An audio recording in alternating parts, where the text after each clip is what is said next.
What's up, everybody? Welcome back to the Pioneer Assembly. I'm your host, Bethany Barr Phillips, and this is day 2 of our very first set of field notes where we are talking through the question, how do you live what you believe? With this statement, you live what you believe by faith while you wait as a disciple, bearing fruit as if heaven is your home.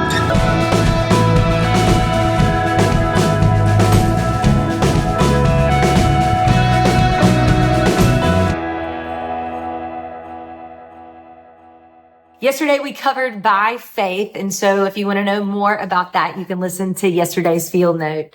Today, we're going to look at while you wait. Waiting seems to be about as much fun as watching paint dry, or maybe even eating a plain rice cake. I remember the first time I was given a rice cake and there was nothing on it. Apparently, I was supposed to put something on it. It was devastating. It was like eating cardboard. For all you rice cake fans, bless you. There's nothing to report about watching paint dry or eating a rice cake, right? There's nothing to post. There's nothing to share. It's just what it is. I think believers have the hardest time with waiting. I realize sin should be our number one problem, but I think our inability or lack of desire to wait often leads to the very sin we don't want to be a part of in the first place. Waiting is something that none of us are exempt from and none of us will get around. It's just what it is, waiting. Elizabeth Elliot once said, "He makes us walk when we want to run, sit still when we want to walk, for he has things to do in our hearts that we are not interested in." I think that's such a beautiful quote to sum up what the idea of waiting is. Waiting is of no interest to the person trying to plan their own way. And quite often, God's plan or purpose is revealed to us in the waiting. I think where we make a mistake in waiting is thinking that waiting is just being in the dark. Waiting may be sitting, but it doesn't have to be wandering around. God isn't looking for you to come up with the next idea or scheme for your life. Sometimes he just wants you to wait.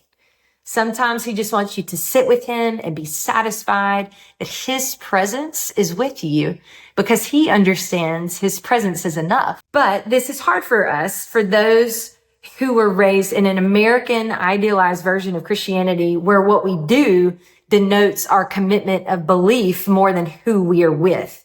That's where we often miss it. Waiting is just as much an act of faith as walking. So we can get so focused on where we're going that we forget the Lord just wants us to sometimes wait, to wait on him, to wait on his timing, wait on his moment, wait on his purpose. If we peeled back the layers like an onion, we would see that lack of waiting often reveals a lack of faith. Think about it. If you've ever peeled an onion or chopped an onion, as soon as all of those vapors that are floating around in the air hit your senses, you have to stop, especially if you have a knife in your hand, because it could get kind of dangerous. You have to stop and wait for that to subside. I can't tell you how many times I've had to quit working with an onion so that I can continue to work with the onion. My eyes have to clear. My sense has to settle. I gain my bearings on becoming used to the presence of the onion, and then I can move forward.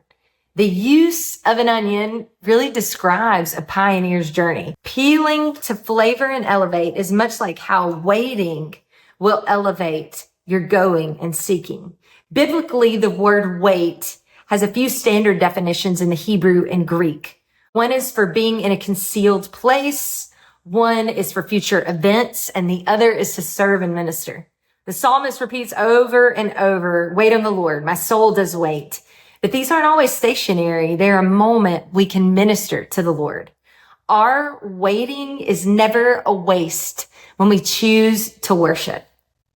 This is how we live what we believe as we wait.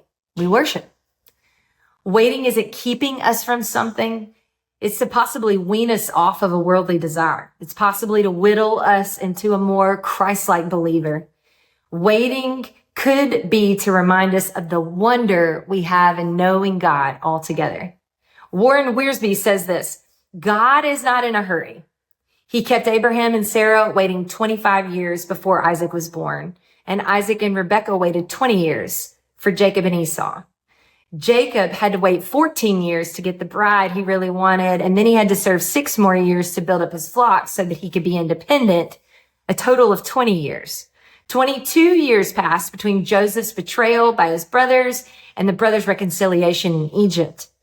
And God is not in a hurry because all his works are done in love.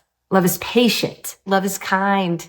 If you're in a journey of waiting right now, I want to speak these scriptures over you. Psalm 27:14. Wait for the Lord. Be strong and let your heart take courage. Wait for the Lord. Isaiah 40:31. But they who wait for the Lord shall renew their strength. They shall mount up with wings like eagles. They shall run and not be weary. They shall walk and not be faint. Lamentations 3:25. The Lord is good to those who wait for him, to the soul who seeks him. Psalm 130:5-6. I wait for the Lord, my soul waits, and in his word I hope. My soul waits for the Lord more than the watchmen of the morning. Friends, if you're in a season of waiting, can I encourage you to worship? Can I encourage you to pray?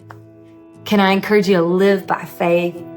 And can I encourage you that as you wait, you're never alone because the Lord is with you and you have us here at the Pioneer Assembly.